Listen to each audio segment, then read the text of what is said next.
Hello, good morning बच्चों। हमारे विद्यालय की ओर से प्रारंभ की गई ऑनलाइन कक्षा में आप सबका स्वागत है। और इस कक्षा में जो कुछ पढ़ाया जा रहा है उससे आप भी अच्छी तरह से जानकारी प्राप्त करें और घर पर पढ़ते रहें। आज हम कारक पढ़ने जा रहे हैं। तो कारक क्या होता है? क्रिया करने वाला, क्रिया करना कारक होता है। क्रिया करना कारक होता है। तो अब बात आती है कि कारक किसे कहते हैं, यानी कारक की परिभाषा क्या होती है। कारक की परिभाषा क्या होती है? संज्ञा या सर्वनाम के जिस रूप से वाक्य में अन्य शब्दों या अन्य शब्दों क्या क्रिया के साथ जो संबंध प्रकट होता है उसी को हम कारक कहते हैं। संज्ञा या सर्वनाम के जिस रूप से वाक्य में अन्य शब्दों या क्रिया के साथ संबंध का बोध होता है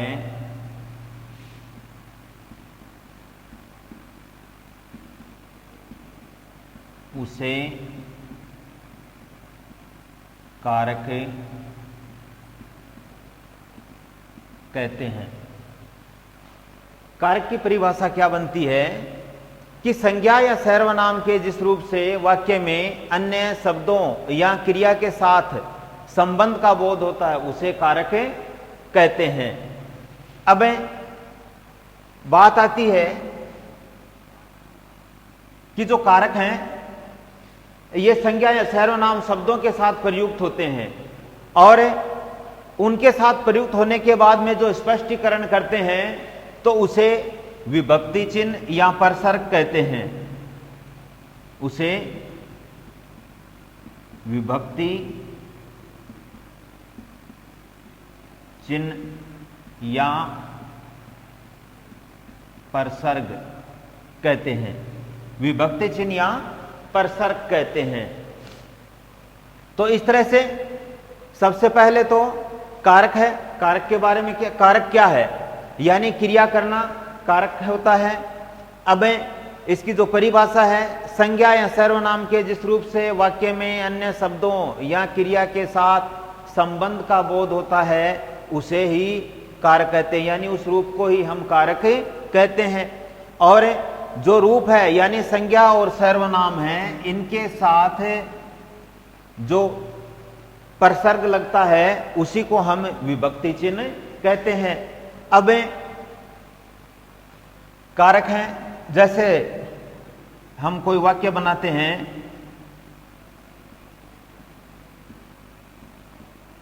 अजय ने पत्र लिखा। अजय ने पत्र लिखा। तो ये जो वाक्य है इस वाक्य में अजय ने पत्र लिखा, तो यहां पर अजय है उसके साथ जो ने चिन्ह लगा है, विभक्ति लगा है, इसी को हम कारक कहते हैं, क्योंकि यह अन्य शब्दों के साथ संबंध प्रकट करा रहा है। यह है अन्य शब्दों के साथ संबंध प्रकट करा रहा है, इसीलिए हम इसको कारक कहते हैं। अब आगे पढ़ते हैं कि ये कारक कितने होते हैं। तो इसके बारे में अब हम पढ़ रहे हैं कि कारक कितने होते हैं। कारक हिंदी विषय में मूल रूप से 8 होते हैं।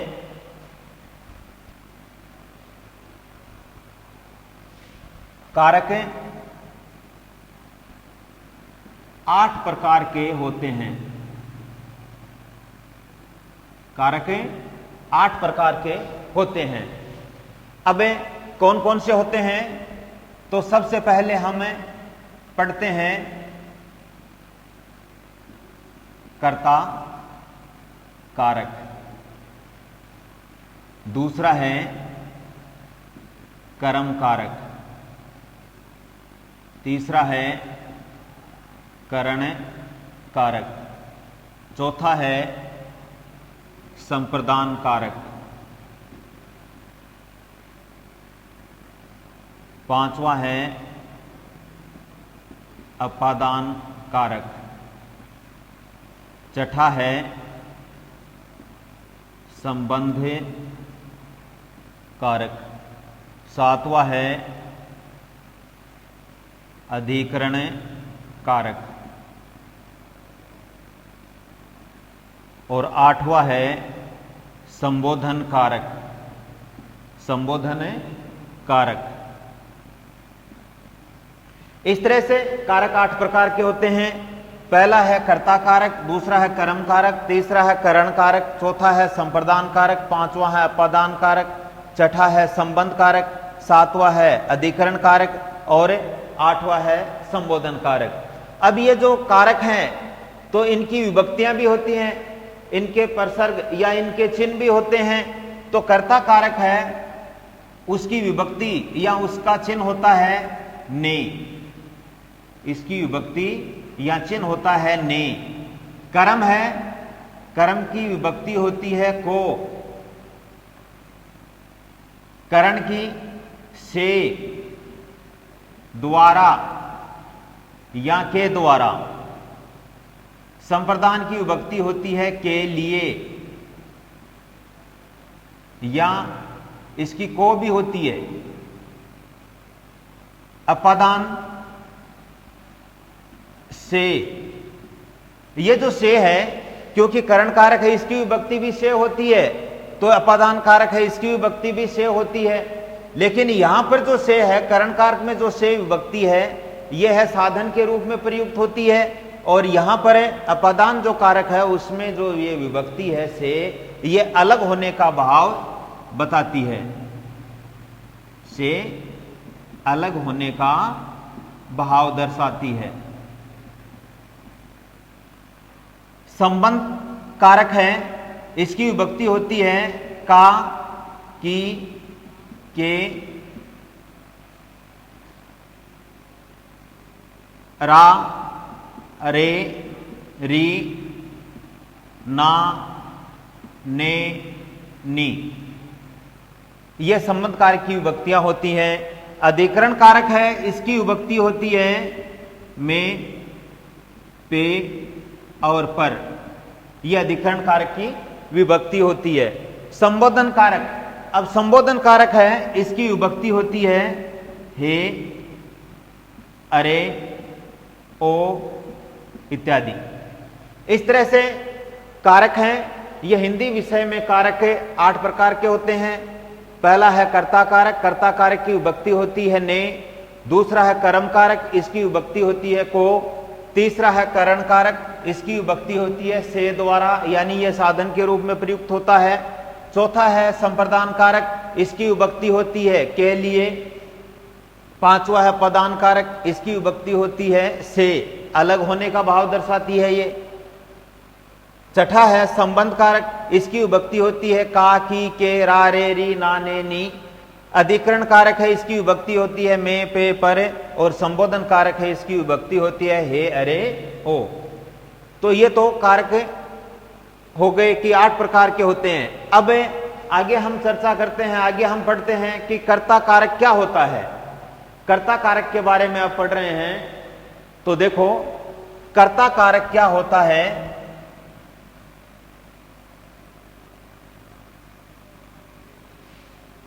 कर्ता कारक के बारे में पढ़ रहे हैं तो कर्ता कारक किसे कहते हैं?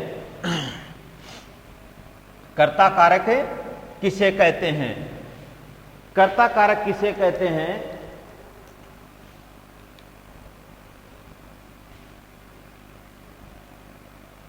कर्ता कारक किसे कहते हैं?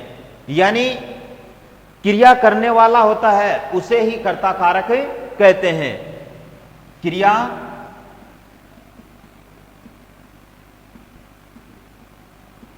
करने वाले को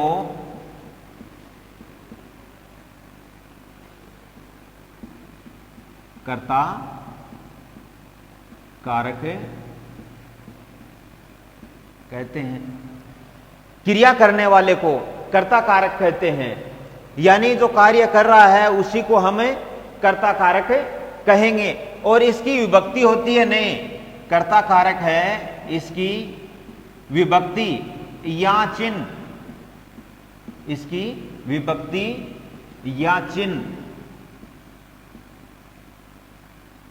ने होता है, इसकी विभक्ति या चिन्ह ने होता है। अब जब वाक्य में प्रयुक्त होता है तो देखो,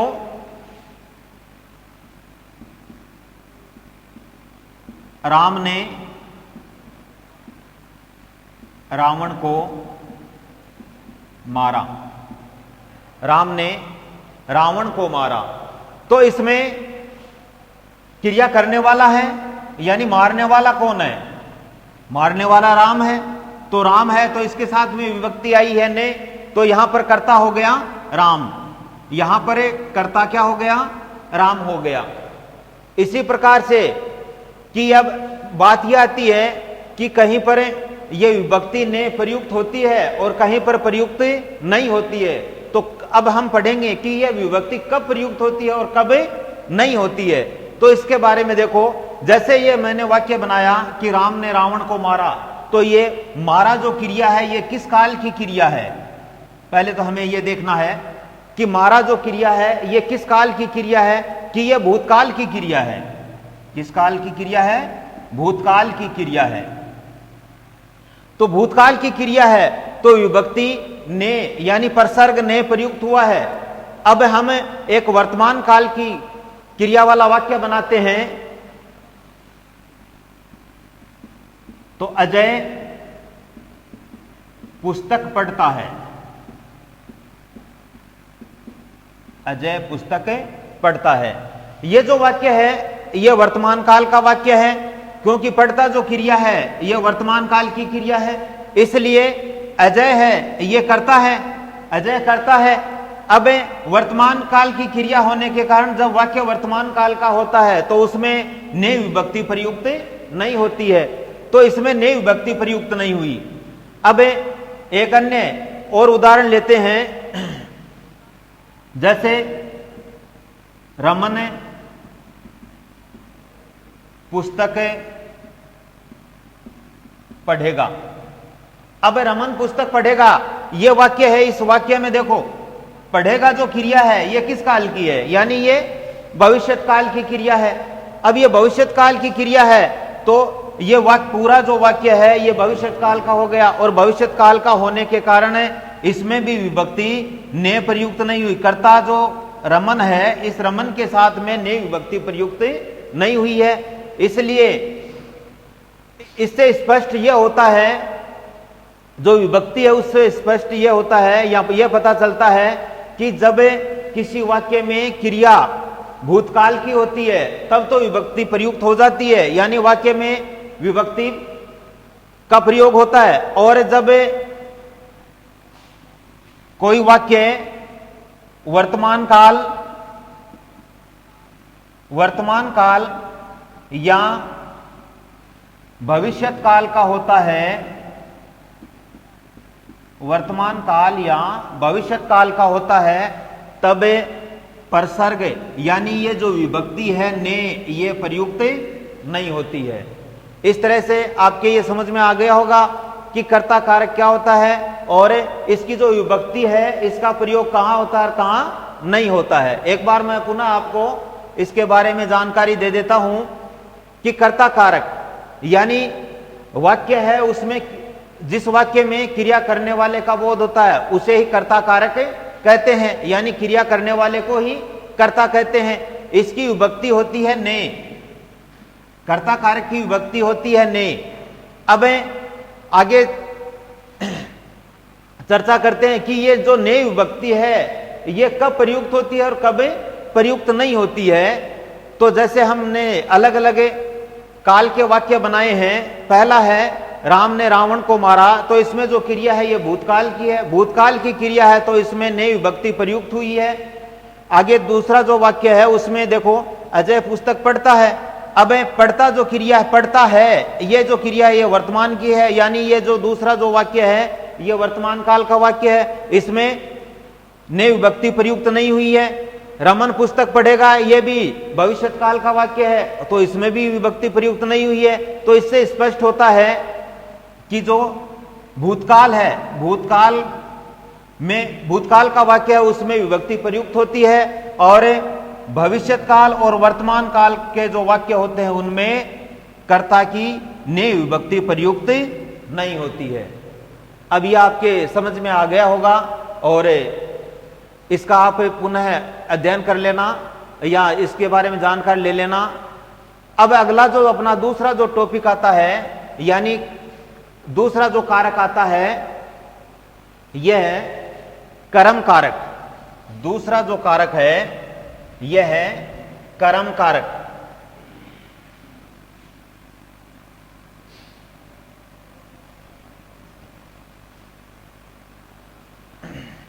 दूसरा कारक है कर्म कारक। कर्म कारक, कर्म का मतलब होता है काम या कार्य। अब इसकी विभक्ति होती है को, इसकी विभक्ति होती है को। अब बात करते हैं इसकी परिभाषा की।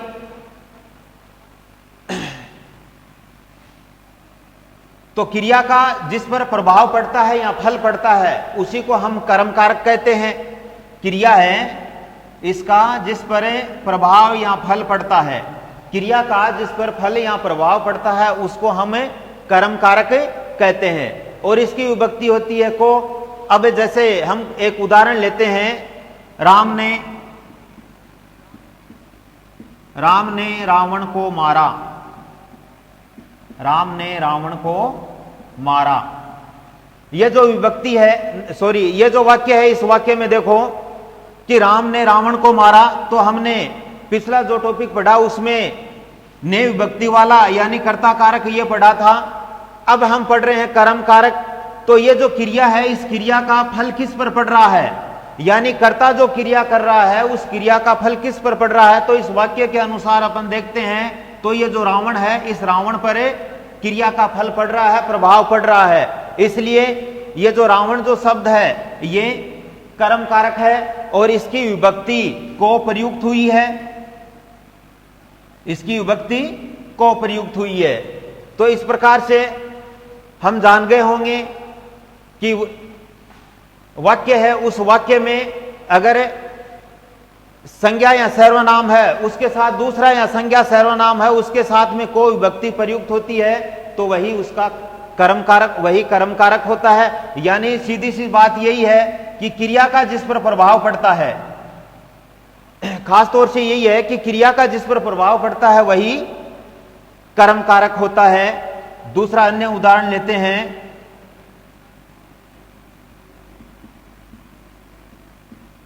अजय ने